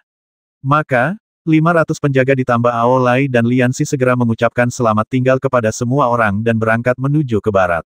Desain dan tingkat konstruksi kapal perang klan naga sangat tinggi. Bila semua kompartemen tertutup, ia dapat menyelam di bawah air, dan bila semua kompartemen terbuka, ia dapat menerobos ombak dan bergerak maju di permukaan air. Seluruh tubuhnya terbuat dari baju besi tebal, yang tidak dapat ditembus bahkan oleh meriam. Kali ini, Lianxi dan 500 anak buahnya menaiki kapal perang kecil yang masing-masing dapat menampung 100 orang, dan menuju tujuan mereka dengan kecepatan yang sangat cepat di bawah air. Perjalanan sejauh 3.000 mil itu selesai sebelum matahari terbenam, yang membuat Lianxi semakin takjub dengan kecepatan berlayar kapal perang naga. Aolai dengan bangga menyatakan bahwa di antara angkatan laut, jika klan naga mengaku sebagai yang kedua, tidak ada klan lain yang berani mengklaim sebagai yang pertama. Naga berkepala dua itu akan keluar dari guanya untuk mencari makanan saat matahari terbit setiap hari, jadi gerombolan itu tidak menyerang pada malam hari, tetapi memasang beberapa perangkap di dekat pintu masuk gua naga itu. Ketika beristirahat di kapal perang, Liansi selalu mendengar suara siulan. Setelah bertanya kepada Aolai, dia mengetahui bahwa itu adalah suara yang dibuat oleh naga berkepala dua. Para prajurit pengawal pergi tidur secara berkelompok, sedangkan Liansi berlatih sendirian di kamarnya di kapal perang sepanjang malam, menghafal dan memilah semua mantra naga yang diturunkan dalam pikirannya, dan merasa bahwa ia telah membuat kemajuan yang cukup berarti. Sebagian besar mantra klan naga diaktifkan oleh aliran air dan sangat kuat. Liansi tidak dapat menahan perasaan gembira saat merasakan mantra ini. Pagi harinya, Aolai mengetuk pintu kamar. Ketika Liansi keluar dari kamar, 500 pengawal sudah menunggu naga berkepala dua itu muncul. Liansi dan Aolai bersembunyi di sebuah batu tinggi di dasar laut.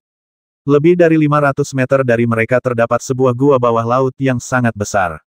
Gua itu gelap gulita, dan seluruh gua tampak seperti mulut raksasa yang dapat menelan semua makhluk yang lewat. Itu membuat orang merasa merinding hanya dengan sekali pandang.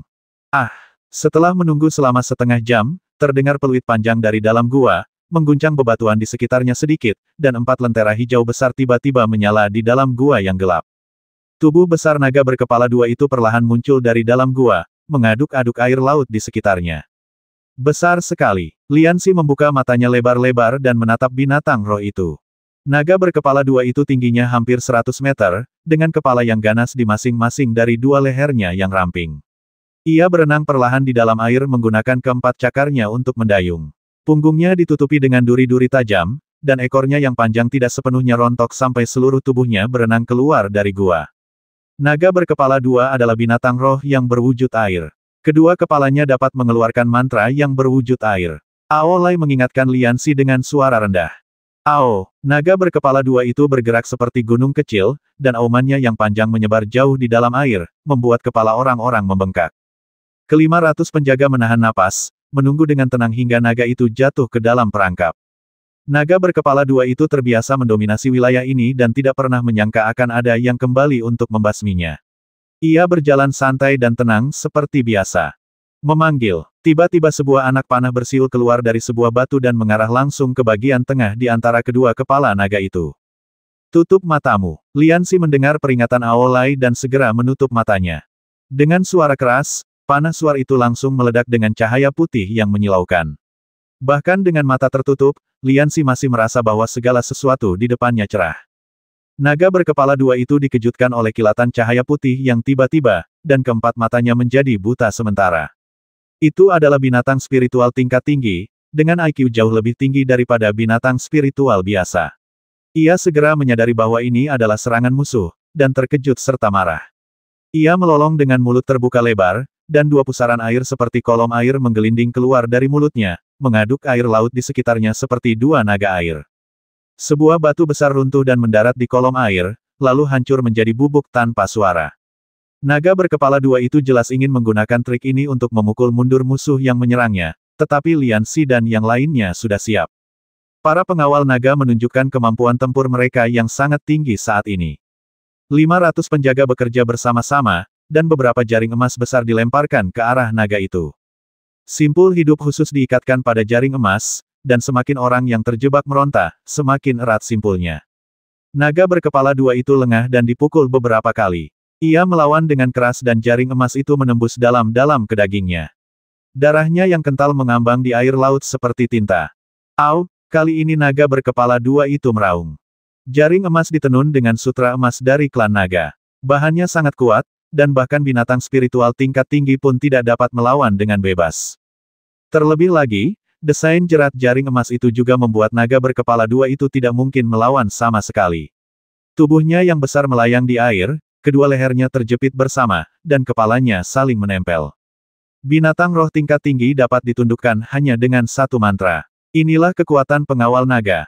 Pangeran, yang harus kau lakukan adalah memotong kepala naga berkepala dua ini dan mengeluarkan mutiara roh yang ada di kepalanya. Kata Aolai kepada Liansi. Liansi awalnya bersiap memamerkan keahliannya, tetapi dia tidak menyangka tidak akan ada kesempatan baginya untuk bertindak sama sekali. Ternyata sesederhana itu. Liansi melayang di depan naga ibel berkepala dua dan diam-diam mengamati tubuh besar binatang spiritual tingkat tinggi ini. Penggal saja kedua kepala itu, kata Liansi dalam hati, sambil mencabut pedang Kansui dari pinggangnya. Cahaya putih berkelebat, dan sebilah pedang raksasa mengembun pada pedang Kansui, membelah air laut menjadi dua dalam setiap ayunan. Titik titik titik. Titik titik titik. Melihat bahwa sang pangeran memang sangat sakti, para pengawal menatap Liansi dengan penuh kekaguman di mata mereka. Liansi mengayunkan pedangnya dan hendak menebas leher naga itu, tetapi tanpa sengaja ia melihat sekilas mata naga itu dan jantungnya bergetar. Pedang itu berhenti kurang dari 1 kaki dari leher naga itu, tetapi ia tidak dapat menebasnya lebih jauh. Keempat mata naga ibel berkepala 2 itu menatap Liansi bersamaan, dengan kesedihan, kemarahan, kebingungan dan keengganan yang saling bertautan di mata mereka. Ia telah hidup dengan damai di Laut Cina Timur tanpa memprovokasi siapapun, tetapi sekarang ia dibasmi secara tidak dapat dijelaskan, dan perasaan di dalam hatinya tidak dapat diungkapkan dengan kata-kata. Sambil menatap mata naga berkepala 2 itu, Liansi merasa seolah-olah telah memasuki jantungnya, mendengarkan teriakannya pada dirinya sendiri dan keinginannya untuk hidup. Matanya menjadi panas dan air mata mengalir dari sudut mata Liansi dan bercampur dengan air laut. Melihat perubahan ekspresi Liansi, naga ibel berkepala 2 itu tampaknya tahu bahwa orang di depannya memahami hatinya. Tiba-tiba, sedikit kegembiraan melintas di matanya. Tubuhnya terus berputar, mencoba membuka mulutnya lebar-lebar. Aku tidak mau menyerah. Aku ingin hidup. Liansi seakan mendengar suara jeritan di telinganya. Apa yang sedang dilakukan Pangeran, Aolai dan yang lainnya yang berdiri di bawah bertanya-tanya mengapa Liansi begitu lambat bertindak. Aku tidak ingin mati. Aku tidak ingin mati. Tangan Liansi yang memegang pedang Kansui bergetar, dan tiba-tiba dia mengangkat tangannya dan mengeluarkan raungan panjang. Raungan itu lebih keras daripada suara yang dihasilkan oleh 2 mulut naga berkepala 2 itu. Energi sejati yang kuat memenuhinya, dan air laut di sekitarnya bergetar seolah-olah mendidih. Bintang-bintang emas muncul di depan mata para prajurit naga. Kecuali Aolai yang memiliki tingkat kultivasi lebih tinggi dan tidak terpengaruh, yang lainnya semua jatuh. Liansi menarik napas panjang, menatap naga berkepala 2 itu dan tertawa. Apakah kamu benar-benar bersedia? Aolai, yang berenang mendekat, mendengar Liansi mengatakan ini tanpa konteks apapun. Dia bertanya-tanya apa yang sedang terjadi ketika dia melihat Liansi mengayunkan pedangnya untuk memotong semua jaring emas yang terperangkap di naga itu. Naga berkepala 2 itu berhasil lepas dari jaring emas dan mendapatkan kembali kebebasannya. Kedua kepalanya yang besar menghadap Liansi seperti 2 batu besar. Alasan mengapa mereka dapat dengan mudah menaklukkan naga berkepala 2 itu terutama karena mereka berhasil mengejutkannya. Jika mereka terlibat dalam pertempuran langsung, dengan kekuatan naga berkepala 2 sebagai binatang roh tingkat tinggi, bahkan jika klan naga memiliki tuan seperti Aolai dan orang cabul seperti Liansi, mereka mungkin masih harus bertarung dalam pertempuran yang sulit. Pada saat ini, Liansi benar-benar membiarkan naga berkepala 2 yang marah itu bebas dalam situasi yang baik. Hati Aolai tiba-tiba jatuh ke dalam gudang es. Dia menarik pedangnya dari pinggangnya tanpa ragu-ragu untuk mencegah naga itu melakukan apapun pada Liansi. Liansi dan naga ibel berkepala 2 itu saling berpandangan. Setelah beberapa saat, Liansi membalikkan tangannya dan memegang pedang Kansui di antara mereka. Tampaknya mereka hendak melakukan suatu ritual, jadi Aolai memberi isyarat kepada 500 pengawal agar tidak bertindak gegabah. Garis merah tipis menghubungkan pedang Kansui di tangan Liansi dan naga ibel berkepala 2. Pikiran Liansi terus-menerus dipenuhi mantra untuk menjinakkan binatang buas. Mantra-mantra yang diwariskan oleh para leluhur naga ini membuat garis tipis itu perlahan menebal, dan akhirnya membungkus seluruh naga berkepala 2 itu di dalamnya. Berdengung, air laut menderu, dan dalam cahaya merah yang menyilaukan, naga berkepala 2 itu tiba-tiba tersedot ke dalam pedang Kansui. Binatang spiritual besar itu tiba-tiba menghilang. Ke-500 penjaga itu menatap ruang kosong di depan mereka, menggosok mata mereka dan bertanya-tanya apakah mereka salah lihat. Hahaha, Liansi tertawa terbahak-bahak, merasa sangat lega. Aku tidak menyangka klan naga memiliki formula penjinak binatang yang begitu kuat. Melihat Kansui Ren, Liansi berkata mulai sekarang, kau adalah binatang panggilanku. Aolai berenang cepat dan ingin bertanya kepada Liansi apa yang baru saja terjadi. Liansi menaruh kembali pedang Kansui ke pinggangnya dan bertanya, Saudara Ao, apakah kamu ingin membasmi binatang roh ini atau menaklukkannya? Aolai berpikir sejenak dan berkata dengan sungguh-sungguh sebelum kita berangkat, aku mendengar dengan jelas bahwa Yang Mulia dan keempat tetua meminta kita untuk menaklukkan binatang buas itu, tetapi tidak secara khusus menyebutkan bahwa mereka harus dibasmi. Itu saja, Liansi menghela napas lega, dan hatinya pun lega. Kupikir makhluk panggilan yang telah kutaklukkan dengan susah payah itu akan kubasmi sendiri. Mendengar Liansi berulang kali menyebut makhluk panggilan, Aolai, yang juga memiliki pemahaman mendalam tentang sihir naga, segera mengerti apa yang sedang terjadi. Dia tidak dapat menahan diri untuk bertanya dengan heran, "Pangeran, apakah Anda baru saja menaklukkan naga berkepala dua dan menjadikannya makhluk panggilan Anda?" Melihat senyum misterius Lianxi, Aolai dengan gembira berkata berulang kali, "Selamat, Pangeran." "Selamat, Pangeran." Lianxi memperlakukan Aolai sebagai kakak laki-lakinya, dan buru-buru mendukungnya dan berkata, "Kakak Ao, tolong jangan bersikap sopan padaku. Kita semua bersaudara. Ayo kembali dan laporkan sekarang. Jika bukan karena bantuanmu, bagaimana mungkin aku bisa menaklukkan binatang roh tingkat tinggi dengan mudah sebagai binatang pemanggil?" Lianxi sendiri sebenarnya sangat bahagia saat ini. Salah satu jenis sihir yang digunakan dalam kultivasi adalah dengan menandatangani kontrak spiritual dengan binatang roh. Binatang roh tersebut menjadi binatang pemanggil bagi kultivator, dan keduanya menjalin hubungan sebagai tuan dan pelayan. Binatang roh biasanya hidup dalam senjata ajaib yang disediakan oleh para pembudidaya, dan dipanggil oleh pembudidaya untuk bertarung demi tuan mereka. Ketika dua pihak sedang bertarung, jika salah satu di antara mereka memiliki binatang pemanggil, maka kekuatannya pasti akan meningkat pesat. Hanya saja binatang roh biasa tidak layak dipanggil, sedangkan binatang roh tingkat tinggi terlalu kuat dan sulit ditangkap.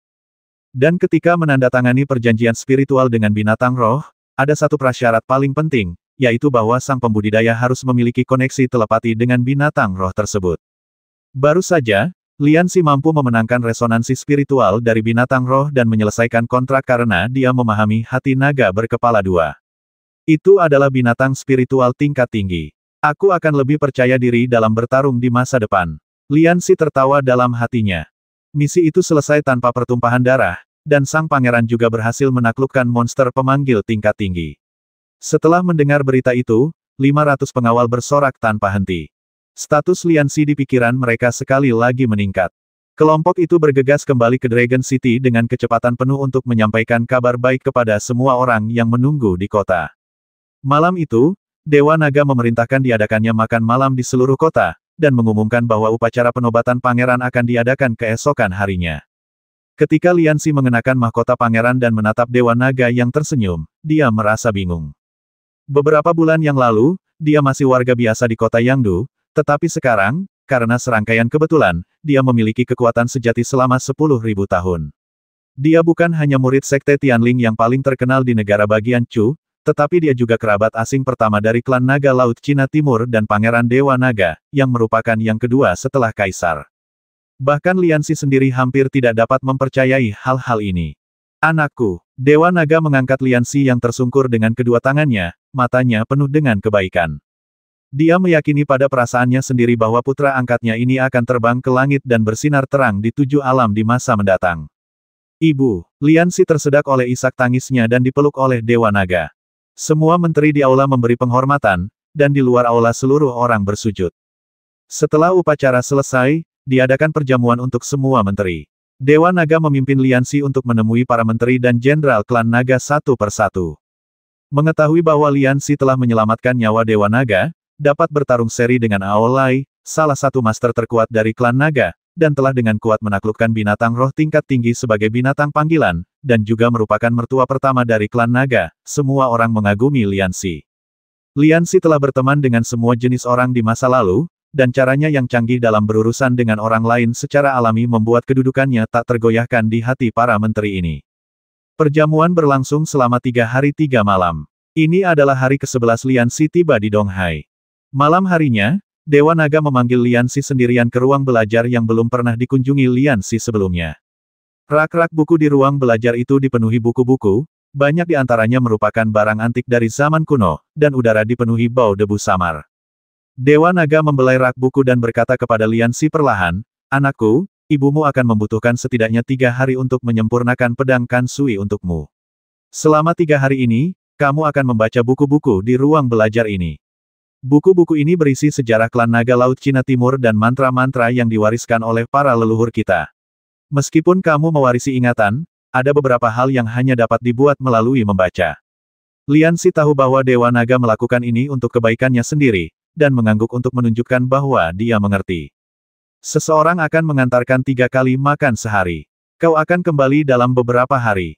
Bacalah buku-buku ini sebanyak yang kau bisa. Ingat, semakin banyak yang kau pahami, semakin bermanfaat bagi kemajuanmu di masa depan. Dewa Naga menepuk bahu Liansi dan memberi instruksi.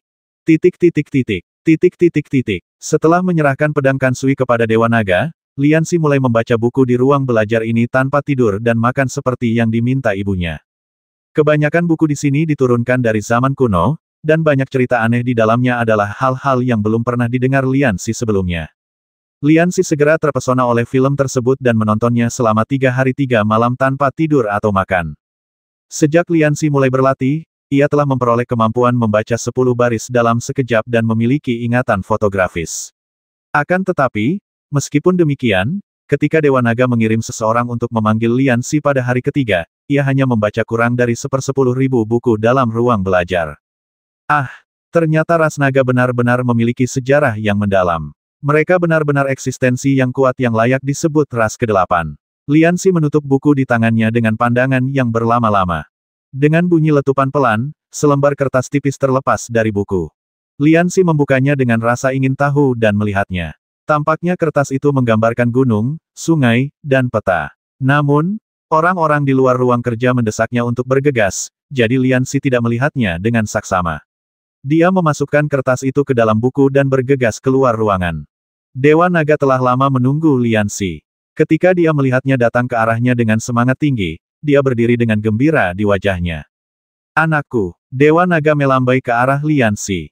Petugas di belakang Dewa Naga mendatangi Liansi sambil memegang kotak kayu di tangannya.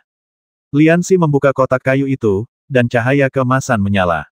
Setelah cahaya keemasan itu memudar, Liansi melihat ke dalam kotak. Pedang Kansui itu tampak ditaburi dengan lapisan bubuk emas muda, dan seluruh bilah yang patah itu memancarkan aura yang menakutkan dari dalam keluar. Liansi mengeluarkan pedang Kansui dengan terkejut dan gembira, lalu mencoba pedang itu dengan jari-jarinya. Raungan naga yang lembut pun terdengar.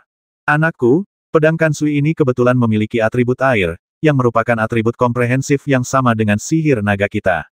Itulah sebabnya mengapa ia sangat berhasil setelah ditempa. Jika ia memiliki atribut lain, ia pasti tidak akan memiliki efek yang begitu baik."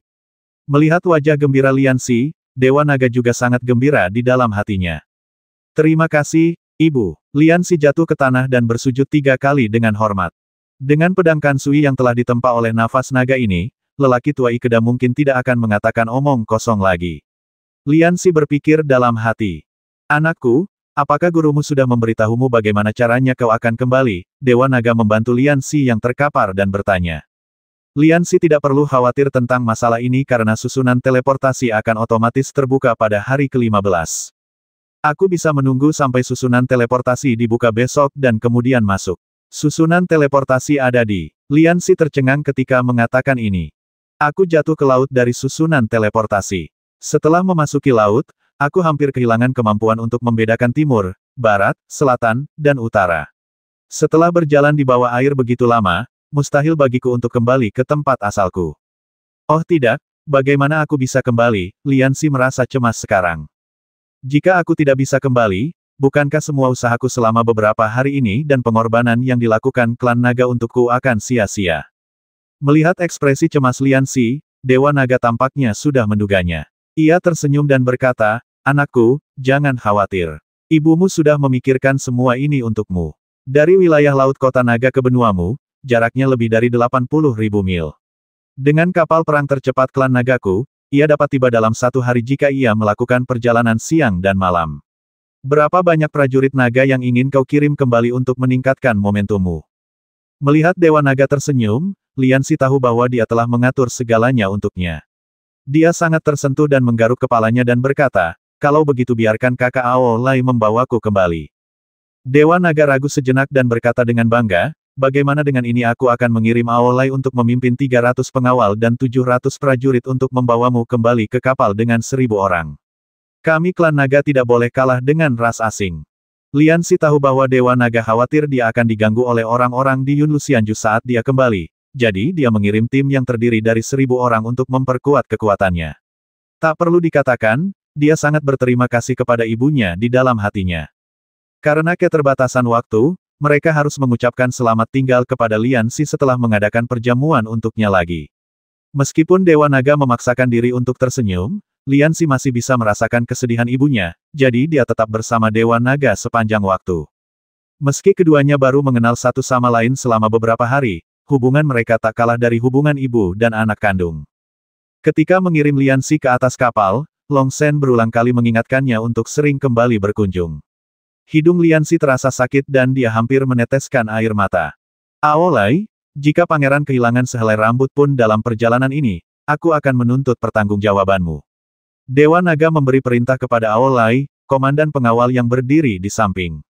Aolai juga memperlakukan Lianxi sebagai saudara dan segera menerima perintah tersebut. Sebuah kapal perang dengan 1.000 orang menutup kabinnya dan berlayar menuju laut yang gelap. Melalui jendela kabin, Lianxi tampaknya dapat melihat sosok merah Dewa Naga melambaikan tangan padanya di kejauhan. 15 hari berlalu dalam sekejap mata, dan dalam sekejap mata tibalah hari bagi Lianxi untuk kembali. Orang-orang dari Tianlingmen dan Yunlu Xianju berkumpul lebih awal di sebuah karang di kaki gunung dekat laut. Susunan teleportasi Taoist King Yun dibuka di sini, dan jika Lianxi kembali, dia akan muncul di sini. Angin laut bertiup dan ombaknya lembut, dan ekspresi wajah orang-orang di Yunlu Xianju dan Tianlingmen berbeda. Ikeda telah menulis surat kepada Raja Zhendong beberapa hari yang lalu. Ketika Raja Zhendong mendengar bahwa senjata spiritual Yunlu Xianju benar-benar diambil oleh Sekte Tianling, dia langsung marah dan menulis surat kepada Kaisar, berharap agar Sekte Tianling dihukum berat. Namun, dengan Pangeran Jin memanipulasi pengadilan di belakang Sekte Tianling, situasi saat ini masih belum jelas. Semuanya tergantung pada apakah Lianxi dapat kembali hari ini dan berita apa yang akan dia bawa ketika dia kembali.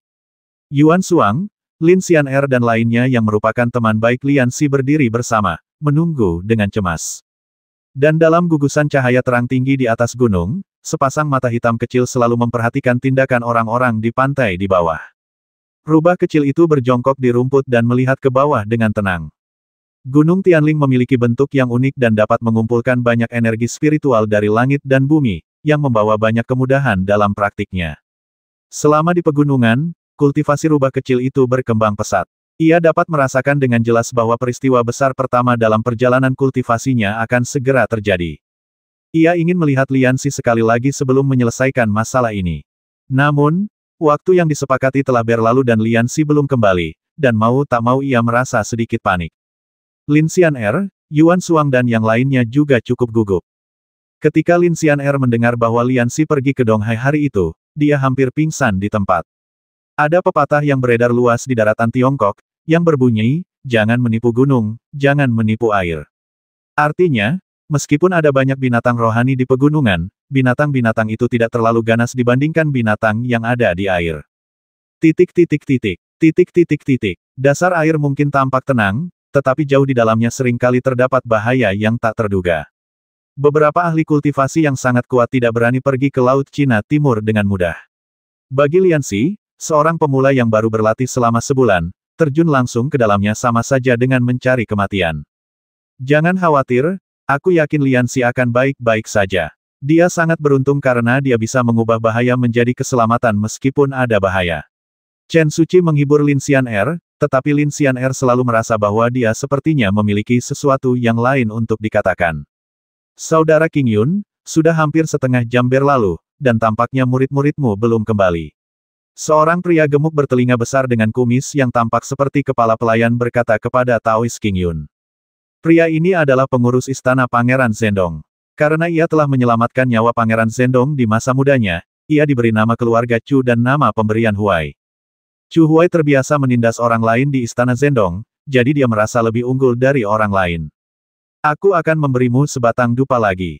Jika murid-murid yang kau kirim ke Laut Cina Timur belum kembali setelah itu, aku akan segera menembakkan suar di tanganku. Maka sang pangeran akan tahu hasilnya. Kalian, Sekte Tianling, tinggal menunggu Kaisar mencabut gelarmu sebagai Sekte nomor 1. Chu Huai berbalik dan berkata kepada Taoist King Yun. Di bawah pimpinan Ikeda, warga Yunlu Xianju tampak serius. Tongkat sihir mereka tak pernah lepas dari tangan mereka. Seperti yang pernah dikatakan Ikeda sebelumnya, mereka lebih suka bertarung sampai berdarah-darah daripada membiarkan artefak tertinggi sekte mereka jatuh ke tangan sekte lain. Pendeta Tao King Yun bertanggung jawab atas Sekte Tianling. Selama beberapa waktu, konflik antara kedua belah pihak tidak terlalu serius, hanya sesekali terjadi gesekan kecil di antara para murid. Bocah itu tidak akan mati di Laut Cina Timur, kan? Chu Huai memelintir kumisnya dengan senyum menyanjung di wajahnya. Saudara Ikeda, bagaimana menurutmu aku merasa membiarkan murid baru memasuki tempat berbahaya seperti Laut Cina Timur tidak diragukan lagi akan meminta kematiannya sendiri. Saat itu, Sekte Tianling tidak akan memiliki bukti untuk membuktikan kesalahannya. Tapi jangan khawatir sekarang. Sebentar lagi posisi sekte nomor 1 di negara bagian Chu akan diserahkan kepada Yun Luxianju. Kita harus memberi tahu beberapa orang bahwa Raja Zhendong bukanlah seseorang yang bisa diganggu. Apakah kamu pikir aku buta? Ikeda melirik Chu Huai, melihat ke arah laut, dan tiba-tiba wajahnya berubah drastis. Chu Huai berdiri di tepi karang dengan punggung menghadap ke laut, menundukkan kepala dan mengangguk malu-malu. Tentu saja, dia tidak menyadari bahwa ekspresi orang-orang di depannya telah berubah. Air biru jernih itu tiba-tiba mulai bergolak tanpa suara, dengan cekungan di tengahnya, dan secara bertahap, dari lambat menjadi cepat, membentuk pusaran air besar. Pusaran air itu memiliki momentum untuk menelan dunia. Dalam sekejap, angin dan awan berubah warna, membuat hati orang-orang yang melihat pemandangan ini bergetar, dipenuhi dengan rasa takut akan kekuatan alam. Hei kakak Ikeda, apa yang terjadi pada kalian? Chu Huai mengangkat kepalanya dan melihat alis Ikeda berkedut. Murid-murid Yun Luxianju lainnya semua tampak ketakutan dan bertanya dengan rasa ingin tahu. Aduh, suara gemuruh terdengar dari pusaran itu. Mereka yang kultivasinya lemah terkejut dan kakinya lemas. Pendeta Tao Qingyun dan yang lainnya semua melihat ke arah pusat pusaran itu. Kepala naga logam besar perlahan bangkit dari pusaran air, diikuti oleh seluruh badan kapal perang. Wow, seluruh kapal perang itu melompat keluar dari pusaran air seperti seekor naga raksasa, dan menghantam laut dengan momentum yang dahsyat. Klan Naga, hati semua orang menegang saat melihat ukiran kepala naga yang mengerikan di bagian depan kapal perang raksasa itu. Apa yang dilakukan para naga di sini? Mungkinkah Liansi membasmi para naga di sana, dan sekarang mereka datang ke sini untuk membalas dendam? Ratusan prajurit naga yang kuat digeladak memegang senjata dan tampak seperti pembasmi. Meskipun jumlah mereka hanya beberapa ratus, momentum mereka jelas bukan seperti pasukan yang terdiri dari ribuan orang. Senjata di tangan mereka bersinar dengan cahaya dingin yang tajam. Ada dua orang berdiri di depan. Salah satu dari mereka mengenakan baju zirah, dengan rambut panjang berkibar liar tertiup angin. Tanduk naga di kepalanya sangat mencolok. Dia tinggi dan kekar, dengan pedang panjang tersampir di pinggangnya. Matanya bersinar cemerlang, dan energi batinnya terpancar keluar, yang membuat semua orang merasa merinding. Kekuatan orang ini tidak kalah dari kekuatanmu dan kekuatanku. Taois Qingyun dan Ikeda saling berpandangan dan berkata serempak. Orang satunya bertubuh tinggi dan ramping, mengenakan pakaian murid Sekte Tianling. Selalu ada senyum malas di sudut mulutnya, tetapi dia membuat orang merasa nyaman pada pandangan pertama. Itu Liansi. Liansi kembali. Yuan Shuang adalah orang pertama yang melihat Liansi dan tidak bisa menahan diri untuk tidak bersorak. Lin Xian'er, di sisi lain, tidak memiliki ekspresi di wajahnya saat ini. Matanya sedikit merah saat dia mundur di belakang kerumunan. Rubah kecil di lereng bukit itu menghela napas lega, lalu menatap Liansi dengan mata penuh cinta, tidak mau mengalihkan pandangan barang sedetik pun. Apa hebatnya itu? Dia hanya suka bersikap misterius. Sue Yuning masih ingat tatapan tajam Liansi padanya saat dia ditempatkan di asrama, dan dia masih tidak memiliki kesan yang baik tentangnya. Suara apa itu? Chu Huai menunjukkan ketidakpuasan dan berbalik untuk memarahi. Tetapi dia berhadapan langsung dengan kepala naga di depan kapal perang.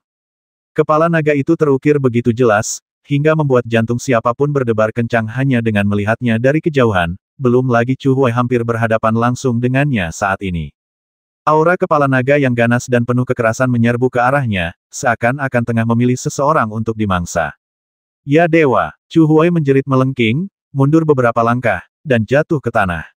Ia merangkak ke sisi Ikeda dengan tangan dan kakinya, memeluk ujung bajunya, dan berteriak berulang kali, "Saudara Ikeda, selamatkan aku." Ikeda menendangnya dengan jijik, dan menatap Liansi di kapal perang dengan ekspresi muram. Liansi terkekeh dan melompat dari kapal perang ke sisi Chu Huai. "Kau, siapa kau? Hei, kau adalah murid Sekte Tianling." Chu Huai melihat pakaian Liansi dan tiba-tiba menjadi berani lagi. Tangisan dan rasa sakit tadi serta penampilannya yang mengerut menghilang. Dia bangkit, membersihkan debu di pakaiannya, dan berkata kepada Liansi dengan arogan, "Aku Zen."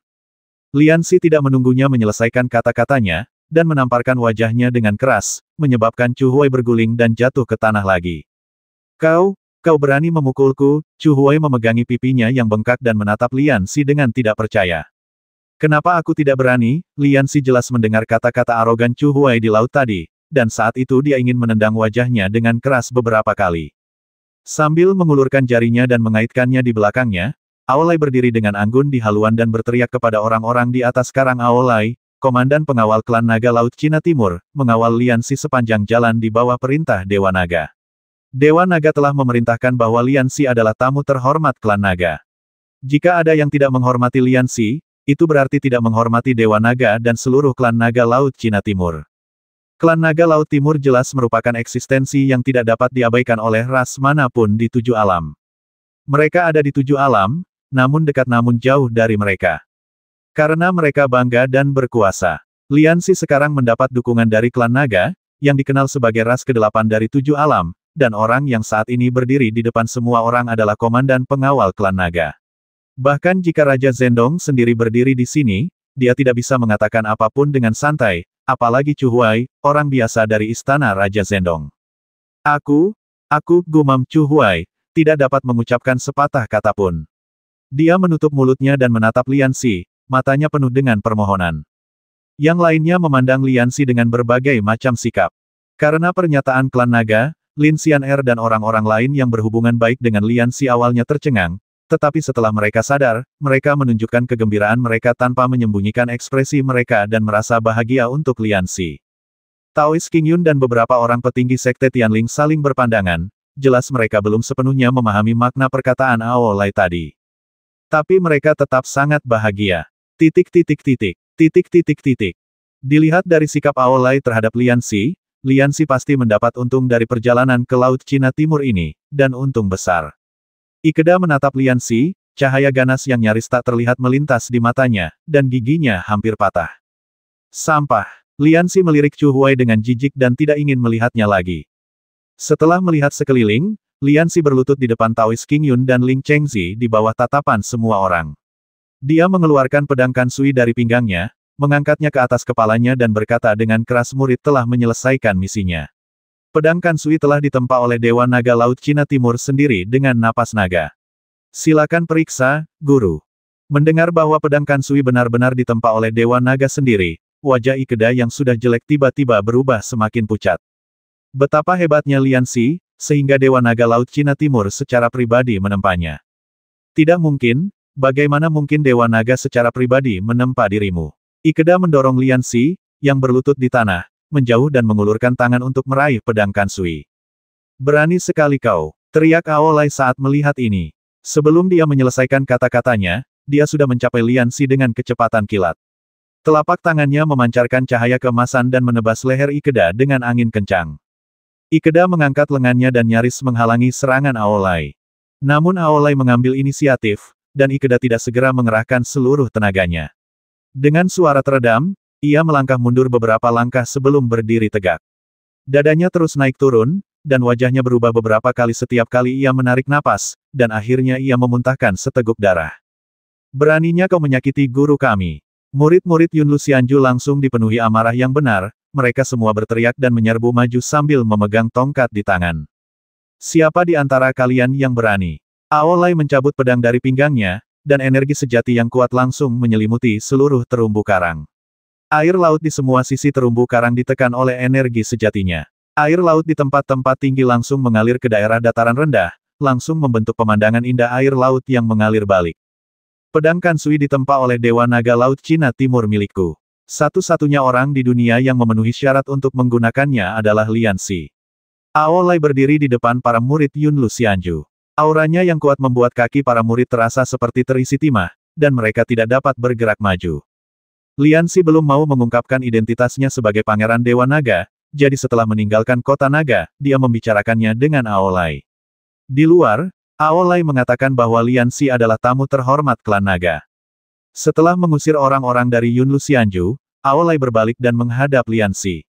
Sambil memegang pedang Kansui di kedua tangannya, dia mencondongkan tubuh ke depan dan dengan hormat mempersembahkan pedang patah itu kepada Lian Xi.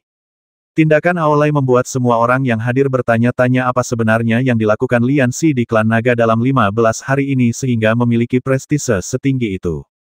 Mampu membuat klan naga yang sombong itu tunduk dengan sukarela, tentu bukan sesuatu yang bisa dilakukan oleh orang biasa. Baiklah, baiklah, jangan terlalu galak. Tidak baik menakut-nakuti anak-anak. Kita harus memenangkan hati orang dengan kebajikan. Liansi mengambil pedang Kansui dengan santai dan berkata kepada Aolai.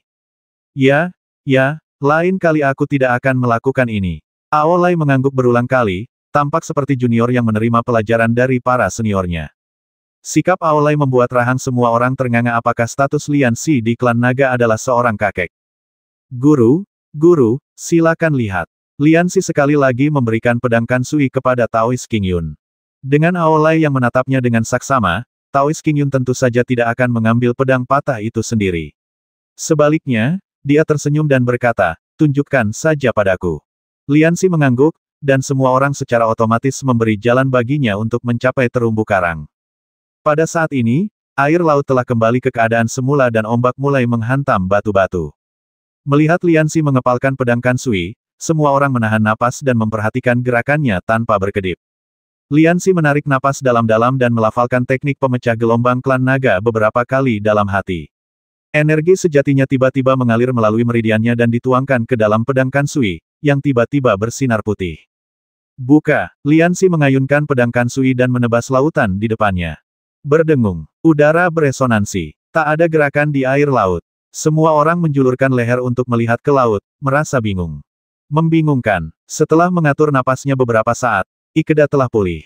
Melihat bahwa gerakan Liansi tidak memiliki efek khusus, dia berkata dalam hati. Tepat ketika semua orang mulai sedikit tidak sabar, tidak seorang pun menyadari bahwa senyum muncul di bibir Liansi. Wah. Permukaan laut tiba-tiba terbelah perlahan dan merata di kedua sisi dengan posisi di mana pedang patah Liansi meluncur sebagai garis tengah, membentuk dua air terjun besar, memperlihatkan dasar laut berbatu di bawahnya. Air terjun ini memiliki ketinggian puluhan meter, dan air lautnya mengalir deras, menimbulkan suara gemuruh yang memekakkan telinga. Kedua air terjun ini juga sangat memukau. Ya dewa, dia membelah laut menjadi dua. Chu Huai membelalakkan matanya dan berteriak sekeras-kerasnya. Wajahnya menjadi pucat dan dia sangat takut sehingga dia tidak bisa berdiri. Untuk dapat membelah air laut dengan energi pedang, setidaknya diperlukan kekuatan yang sangat besar. Liansi saat ini hanyalah seorang murid yang belum mencapai tahap awal. Kekuatan pedang Kansui ini dapat dilihat. Terlebih lagi, hanya klan naga yang memiliki kemampuan mengendalikan air laut dengan begitu terampil, dan tidak seorang pun dapat meragukan bahwa nafas naga dapat meredam pedang Kansui. Di lereng bukit yang jauh, si rubah kecil memandang Liansi dengan penuh rasa takjub, sosoknya yang mungil tak bergerak seperti patung batu. Rekan Taoist Ikeda, bagaimana menurutmu muridku Liansi telah menyelesaikan tugasnya seperti yang dijanjikan? Apakah kau masih punya pertanyaan? Taoist King Yun bertanya sambil tersenyum. Ikeda baru saja menderita kekalahan telak di tangan Aolai, dan Yun Luxianju ditekan di mana-mana di Gunung Tianling. Awalnya ia ingin pamer, tetapi akhirnya diinjak-injak habis-habisan oleh pihak lain. Wajah Ikeda sudah lama hilang, dan ia tidak punya apa-apa untuk dikatakan saat ini. Ia mendengus dan memalingkan mukanya. Melihat kepala sekolah Yun Luxianju mengakui kekalahan, sekelompok pengikut sekte King Yun, yang dipimpin oleh Yuan Suang, bersorak serempak. Tuan Qi, lihat ini, pangeran telah memerintahkan. Chu Huai akhirnya berdiri dengan bantuan anak buahnya, dan dengan susah payah bergerak ke sisi Ikeda dan mengingatkannya dengan suara rendah. Keluar, tutup mulut guk-gukmu. Apa kau tidak cukup malu? Hari ini Ikeda menatap tajam ke arah Chu Huai. Di bawah tekanan energi batinnya, usus Chu Huai hampir jatuh dari anusnya. Dia merintih dan mundur ke samping, tidak berani mengatakan apapun. 70